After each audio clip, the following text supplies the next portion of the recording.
안녕하십니까, 작가 이화영입니다. 제가 이 채널명을 작가라고 했던 이유는 제가 작가는 아니고요, 나중에 꼭 책을 한번 써보고 싶은 꿈이 있어 가지고 이렇게 해놓은 거고요. 제가 뭐 대단한 사람이거나 훌륭한 사람은 아닙니다. 오늘 함께 할 책은 돈의 규칙이라는 책이고요, 제가 좋아하는 철이형 신민철 작가님의 책입니다. 이건 제가 좋아하는 그래프인데요, 이거는 복리 그래프하고도 동일하더라고요. 마지막에 기하급수적으로 올라가는 이 그래프를 제가 상당히 좋아합니다. 복리라는 개념이죠.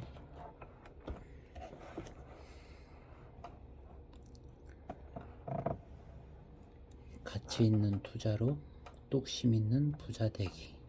명령하라, 돈이 당신을 따를 것이다. 만들고 모으고 불리는 돈의 5가지 규칙. 보존의 규칙. 제대로 모아라. 증폭의 규칙. 눈덩이처럼 굴려라. 관리의 규칙. 위험을 관리하라. 분류의 규칙. 나누어 보관하라. 전환의 규칙. 생기면 그냥 살아.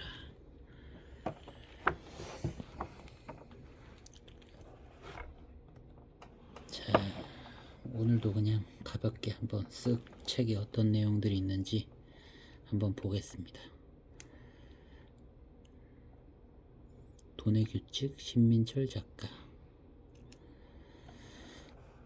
이 신민철 작가가 최대한 읽기 쉽게 책을 만들자는 게 목표였다라고 해요. 저도 아는 건 없지만 이렇게 쓱쓱 지나가는 과정에서 궁금한 게 있고 그러면 댓글 남겨주시면 그 부분에 대해서 저도 자료 조사해가지고 이렇게 가볍게 안내해드리는 영상 만들도록 하겠습니다. 11페이지를 보면 작가가 우리에게 3번 이상 읽기를 권하거든요.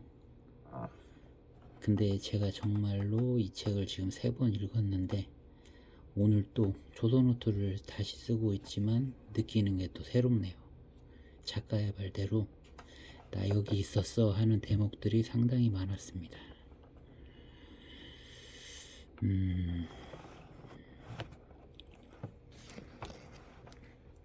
좋은 내용들이 있지만 그걸 다 내용을 전할 수는 없으니까 심각하게 와닿았던 부분들 한번 체크해 볼게요. 67페이지. 미국 2023년 미국 재무부 부채가 30조 달러를 넘었다고 해요. 2021년 의회 승인을 했다라고 하죠. 부채 한도를 31조 4천억까지 늘리는 그런 승인을 내렸다고 합니다. 이렇게 따져봤을 때는 미국은 부채를 갚을 생각이 없는 거죠. 돈은 계속 시장으로 나오는데 화폐 가치가 하락이 되는 현상인 거죠. 만약에 이런 식으로 화폐가 계속 풀리고 잉여 자산이 생긴다면 그 자산은 어디로 이동할까요? 어렵고 배고픈 사람들에게 갈까요? 아니면 자산시장으로 갈까요? 그러면 그 잉여 자산은 소수의 사람들만이 누릴 수 있을 것입니다. 여러분들도 그런 자산을 누릴 수 있는 곳으로 이동을 했으면 하는 바람입니다. 제가 좋아하는 얘기가 나오는데요, 84페이지 보면 토끼잡이 얘기가 나옵니다. 철수하고 영호라는 사람이 토끼를 잡아요. 하루에 열심히 사냥을 하면 4마리를 잡는다고 합니다. 자, 철수는 내일도 4마리를 잡아요. 하지만 영호는 다시 생각을 합니다. 1마리, 2마리만 잡고 내가 토끼를 어떻게 하면 많이 잡을 수 있을까 노력을 하고 연구를 합니다. 그러다가 활을 만들어서 활 쏘기 연습을 하게 되죠. 다음 날도 철수는 계속해서 4마리를 잡게 됩니다. 영호는 활쏘기 연습을 하고 토끼를 1마리, 2마리만 잡고 또 활쏘기 연습을 합니다. 이렇게 활쏘기 연습을 하고 시간이 지나가면 어떤 결과가 나올까요? 철수는 1달이 지나고 2달이 지나도 계속 4마리만 잡고 있을 것입니다. 하지만 영호는 활쏘기 노력을 한 결과 아침에 한두 시간 만에 토끼 4마리를 다 잡아버리고 나머지 시간은 자유시간을 누릴 수 있게 됐다는 얘기입니다. 요거는 자신에 대한 투자를 하라는 목적에서 저자가 얘기한 얘긴데요. 그런 투자, 자신을 위한 투자, 그러면서 그 다음 나오는 얘기가 냉치삼이라는 얘기가 나옵니다. 좋은 투자의 목적지는 어디일까? 자산을 사라 이거죠.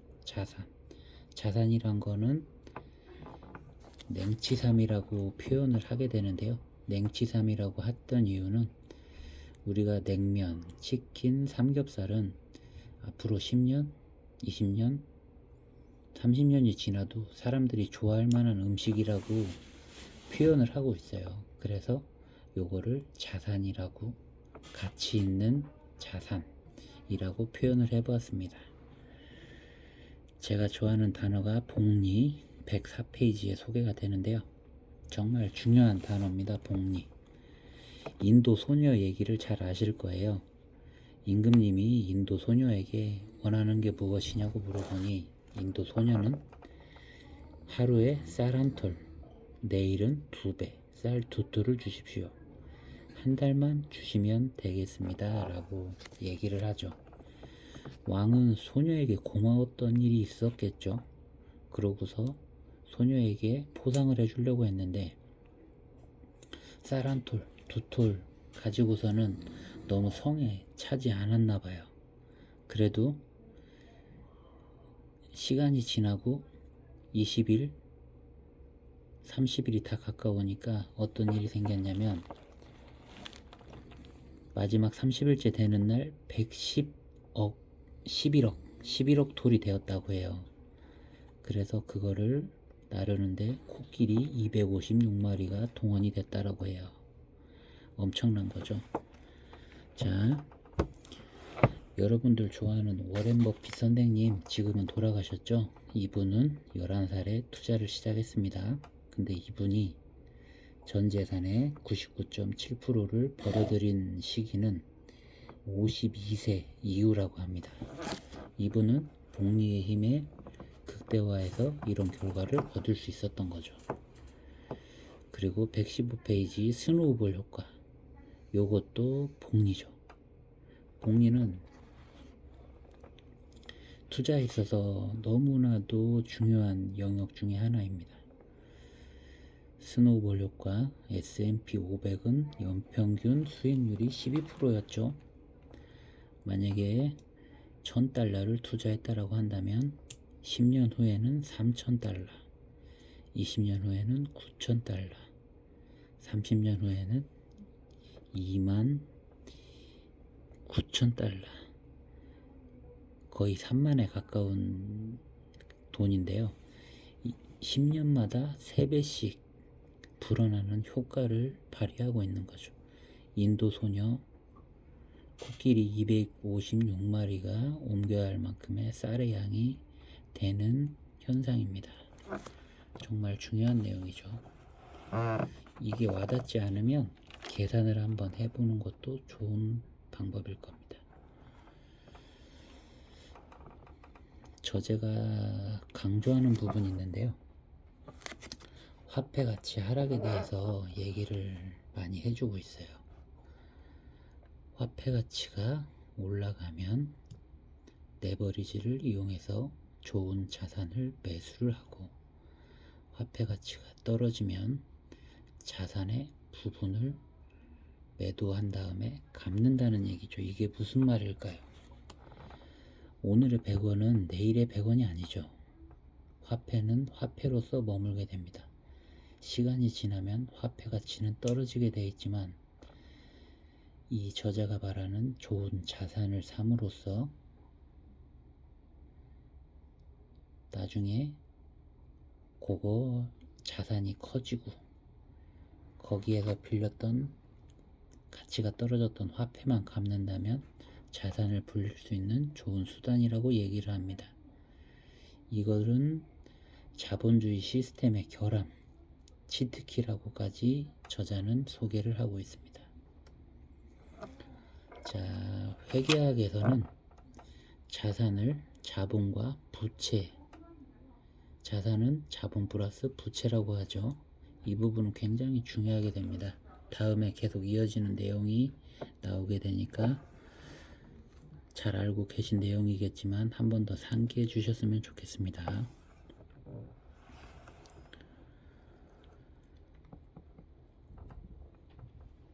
레버리지라는 건 뭘까요? 화폐는 시간이 지나면 계속 가치가 떨어진다라고 했습니다. 그게 자본주의 결함이고요. 근데 레버리지를 이용하게 되면 어떻게 될까요? 이 저자는 자본주의 결함을 설계자들이 의도적으로 밝히지 않는다라고 말을 합니다. 우리가 은행에서 돈을 빌려가지고 좋은 자산을 사고 나중에 자산의 가치가 올랐을 때 그때 되면 화폐 가치는 떨어지게 된다고 했죠. 그때 빚을 청산하고 자기 자산은 늘어나 있게 됩니다. 그렇기 때문에 저자는 레버리지에 대해서 굉장히 중요하게 말을 하고 있습니다.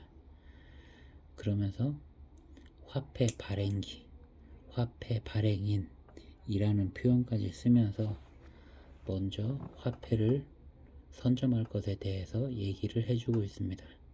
먼저 움직이는 게 이득이라는 거죠.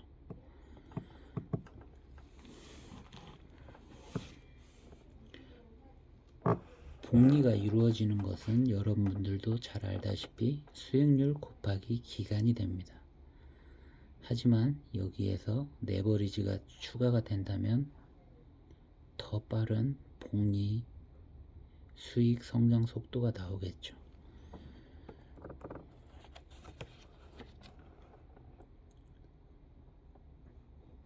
레버리지 중에 주담이라는 게 있습니다. 주택담보대출이 아니라 주식담보대출인데요. 증거금 140%. 요거는 주의를 해서 운영을 해보라는 얘기입니다. 강제 청산이 될 수 있으니까요. 요건 참고적으로 알고 계시고요. 저자는 레버리지 얘기를 하면서 화폐 가치가 동반된 얘기를 하면서 우리에게 상환 능력이나 부채 비율을 조절할 수 있는 감각도 키우라고 얘기를 하고 있습니다. 부채 비율 518 법칙이라는 게 있어요. 자산 대비 부채 비율이 50%. 그러면 자산의 10%를 매도를 하고 자본 대비 부채 비율 80%로 조정을 하라는 소리인데요. 이게 무슨 말일까요? 아까도 자산은 자본 플러스 부채라고 했습니다. 자산 대비 부채가 50%. 자산은 자본 플러스 부채죠. 10%를 매도해서 자산이 아닌 자본 대비 부채 비율 80%로 만들라는 얘기입니다. 자세한 얘기는 207페이지에 있습니다. 저자는 레버리지는 양날의 검이라고 하면서 이걸 사용하려면 조심해서 사용하라고 하는데요. 만약에 자기가 레버리지 사용에 있어서 특화되어 있거나 잘 활용을 할 수 없다라고 한다면 요때만 쓰라고 얘기를 해주고 있습니다. 자산이 본질적 가치와 상관이 없이 가격이 하락했을 때. 근데 우리가 본질적 가치가 훼손이 됐다라는 걸 어떻게 알 수 있을까요? 자신할 수 있을까요? 저는 요거에 대해서 생각을 좀 많이 해봐야 된다라고 생각을 합니다.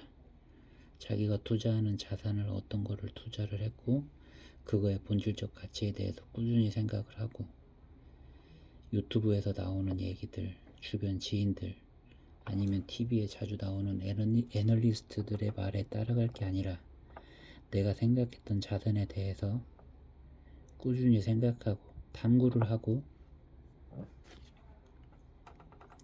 그 본질적 가치와 관계없이 가격이 떨어졌을 때는 강력한 레버리지를 사용해서 내 자산을 불릴 수 있는 좋은 기회를 맞이하라는 말인 거거든요. 여기에 대해서는 깊이 한번 생각을 해봐야 될 것 같습니다.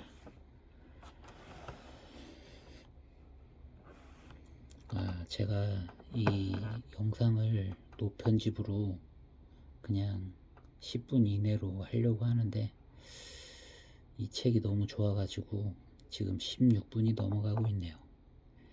273페이지 플롯. 플롯이란 뜻은 붕 떠있는 돈을 얘기하는데요. 이 저자는 자신의 레버리지로 투자를 하고 펀더멘탈이 이상이 없다면 매도하지 않고 요런 말씀을 하시는데요. 이게 어떤 말이냐면 워렌 버핏이 가지고 있는 보험회사가 있습니다. 거기에서 고객들이 보험료를 지급하는 시점이 있을 것이고 보험료를 청구하는 시점이 있을 것입니다. 이 사이에 플롯, 붕 떠있는 기간이 있게 되고 그 기간 동안에 생기는 돈이 있을 것입니다. 워렌 버핏은 이것을 이용해서 레버리지로 사용을 한 겁니다. 그래 놓고 코카콜라 주식처럼 영원히 보유를 하면서 무한 복리 효과를 누리게 된 것이고 서두에서도 말씀을 드렸듯이 52세 이후에 99.7%의 수익률을 안겨준 무한 복리의 효과입니다. 거기에 중요한 일을 했던 친구는 레버리지가 되겠죠.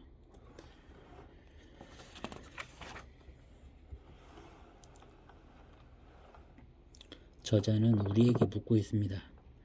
100억 원의 지혜를 선택할 것이냐 100억 원의 현금을 선택할 것이냐. 제가 이 책을 첫 번째 읽었을 때는 100억 원의 현금을 선택했어요.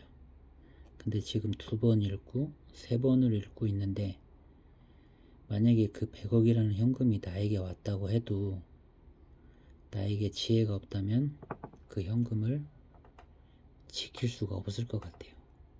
그래서 지금은 생각이 바뀌었습니다. 100억 원의 지혜를 선택을 하겠습니다. 이 저자가 꾸준히 얘기해왔던 얘기는 화폐 가치가 떨어지는 부분 그리고 복리, 레버리지 이런 얘기들을 쭉 해왔거든요. 그러면서 이 저자가 강력하게 얘기하는 부분이 있어요. 최종 결제 수단의 디지털화, 비트코인입니다. 비트코인을 투기라고 생각하는 분들도 있는데 그런 분들은 이번 기회를 발판으로 한번 공부를 해보시면 되게 흥미있는 자산이 될 수 있다라는 생각을 가질 수도 있을 것입니다. 돈의 5가지 속성은 내구성, 휴대성, 분할 가능성, 인식 가능성, 진짜냐 가짜냐, 희소성 요 5가지 항목이 있습니다. 인식 가능성이라는 거는 우리가 순금을 바라보게 되면 척의 99.9%인가 감정 조사를 해봐야 할 수 있죠.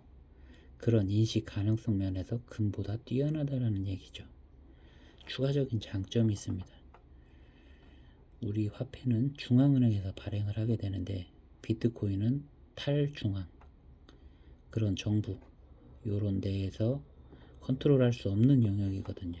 탈중앙성, 검열 저항성, 안정성 암호로 되어 있으니까 안정성이 있고 검열 저항성 중개인이나 정부의 컨트롤 밖에 있게 됩니다. 비트코인은 제 미래 자산으로서 포트폴리오의 한 축을 구성하고 있고, 이 프로테이지는 계속해서 늘어갈 예정에 있습니다. 자, 이제 거의 다 읽게 됐는데 400페이지가 넘는 분량인데 마지막까지도 우리에게 좋은 얘기를 해주고 있어요. 395페이지를 보면 투자는 대응이다. 저자는 투자를 망치는 주식 격언이라고 말씀을 해주시면서 첨부를 해줍니다. 투자는 대응이다 라는 말은 어떻게 나왔냐면, 흐름을 보며 대응하고 응수를 하라는 선한 의도에서 나왔던 얘긴데, 우리 개미들은 매수나 매도를 쉴 새 없이 하면서 그게 대응이라고 생각한다는 겁니다. 우리가 조심해야 될 부분이겠죠? 397페이지를 보면 저자가 얘기합니다. 부처란 무엇입니까? 마음이 곧 부처다. 저는 이 말이 되게 좋은데요. 신념이란 늘 새로이 갈고 닦지 않으면 점점 무뎌지는 법이다. 아까 중반부에도 얘기했지만 본질적인 가치가 훼손되었는가, 내가 선택한 자산에 대해서 신념을 갖고 있을 수 있는가, 이 부분에 대한 생각, 탐구는 꾸준히 이루어져야 될 것입니다. 내가 판단하지 않으면 누가 나의 자산을 지켜줄 수가 없습니다. 끝으로 404페이지. 이제 명령하라. 돈이 당신을 따를 것이다 라고 하며 저자는 이 책을 마무리합니다. 여러분들 삶도 행복해지고 투자든 여러분의 계획이든 모든 게 잘 되고 행복하셨으면 좋겠습니다. 감사합니다.